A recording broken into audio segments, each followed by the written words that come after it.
Salam sejahtera dan salam Sarawakku sayang. Buletin Ukas edisi malam 21 Disember 2020 bersama saya Janet Bennett. Berita utama, Kerajaan Sarawak komited membekalkan kemudahan bekalan elektrik untuk rakyat di negeri ini terutamanya di kawasan luar bandar. Ketua Menteri Datuk Patinggi Dr. Abang Abdul Rahman Zohari Tun Datuk Abang Openg berkata sebanyak 2.3 bilion ringgit telah diperuntukkan untuk mengadakan bekalan elektrik terutamanya di kawasan luar bandar. Particularly to electrify our rural areas.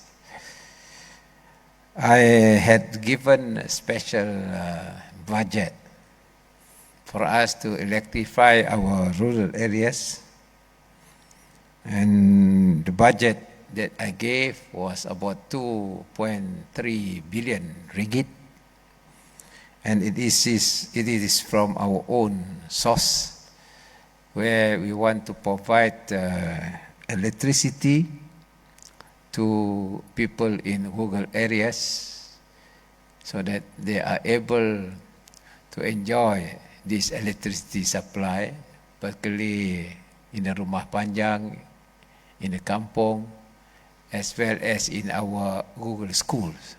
Beliau berkata demikian semasa menyempurnakan Majlis Inaugural Sarawak Energy Vendor Award 2020 anjuran Sarawak Energy Berhad di Borneo Convention Centre Kuching BCCK pada Isnin. Sementara itu, Ketua Menteri Datuk Patinggi Abang Zohari turut mengucapkan tahniah kepada SEB di atas kejayaan menyelenggara projek empangan hidroelektrik Baleh dengan baik sewaktu mengadakan lawatan ke tapak tersebut baru-baru ini. I managed to go to Baleh Dam to see the development in Baleh.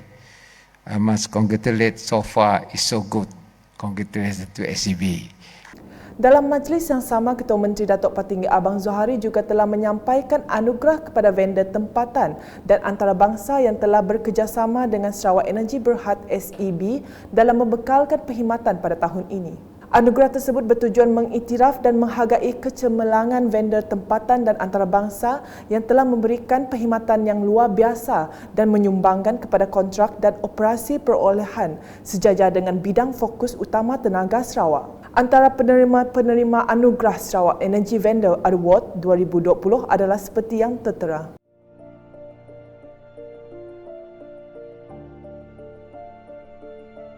Berita seterusnya, masyarakat pada hari ini termasuk penduduk di daerah Limbang perlu menjadikan norma baharu sebagai amalan kehidupan seharian yang perlu dipatuhi dalam usaha membantras penularan wabak pandemik COVID-19.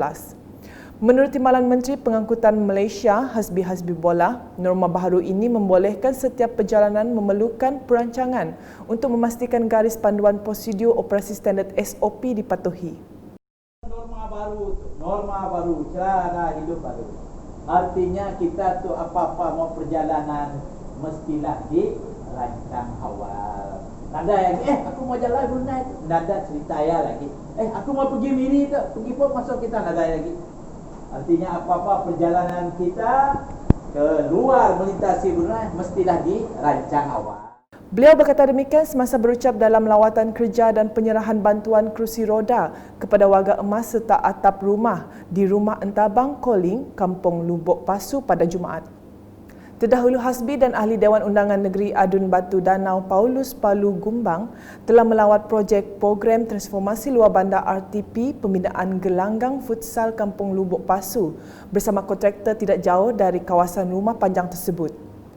Pada majlis itu, Hasbi Habibullah yang juga Ahli Parlimen Limbang telah menyerahkan bantuan atap kepada 14 orang penerima dan meluluskan pembelian 3 set pemancut air untuk kegunaan penduduk Rumah Entabang Koling.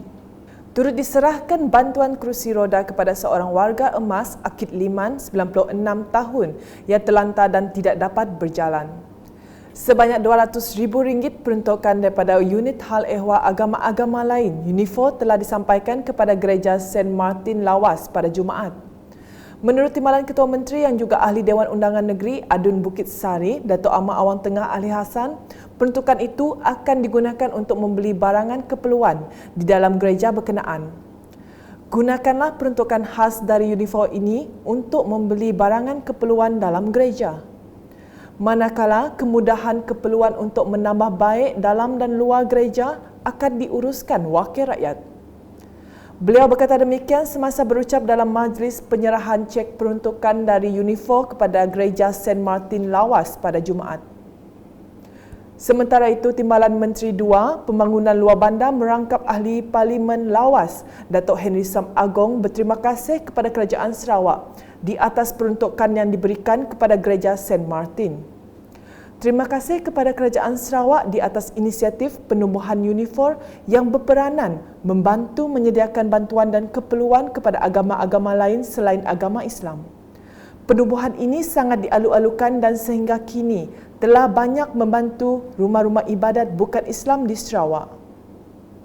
Berita selanjutnya, Pertubuhan Belia Kebangsaan Bersatu Sarawak sebekas memainkan peranan penting dalam membentuk perpaduan dan mengeratkan silaturahim dalam kalangan masyarakat.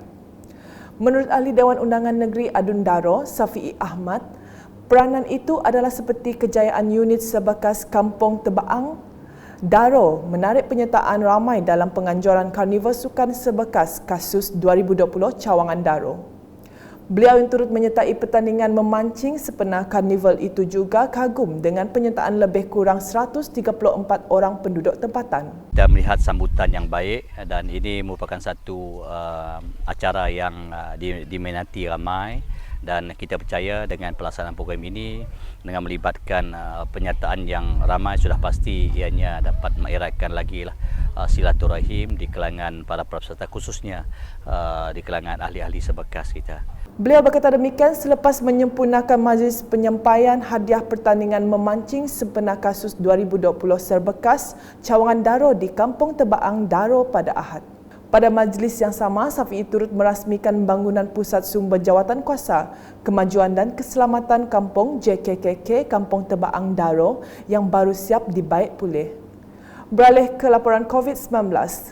Menurut laporan harian COVID-19 yang dikeluarkan Jawatan Kuasa Pengurusan Bencana Negeri JPBN Sarawak, tiada kes COVID-19 dicatatkan pada hari ini. Ini menjadikan jumlah keseluruhan kes positif COVID-19 di Sarawak kekal 1,090 kes. Sementara itu, sebanyak 3 kes baharu telah pulih dan dibenarkan discharge dari hospital itu iaitu 2 kes dari Hospital Umum Sarawak HUS dan 1 kes dari Hospital Bintulu. Ini menjadikan jumlah keseluruhan kes positif COVID-19 yang telah pulih meningkat kepada 1,056 orang.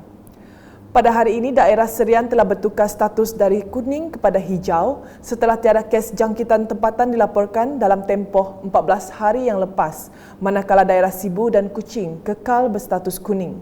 Sekian edisi malam bersama saya Janet Bennett dan kru penerbitan. Berita lebih lanjut boleh didapati di semua platform media sosial UKAS termasuk portal ukas.sarawak.gov.my dan pastikan anda subscribe UKAS channel di YouTube. Salam UKAS.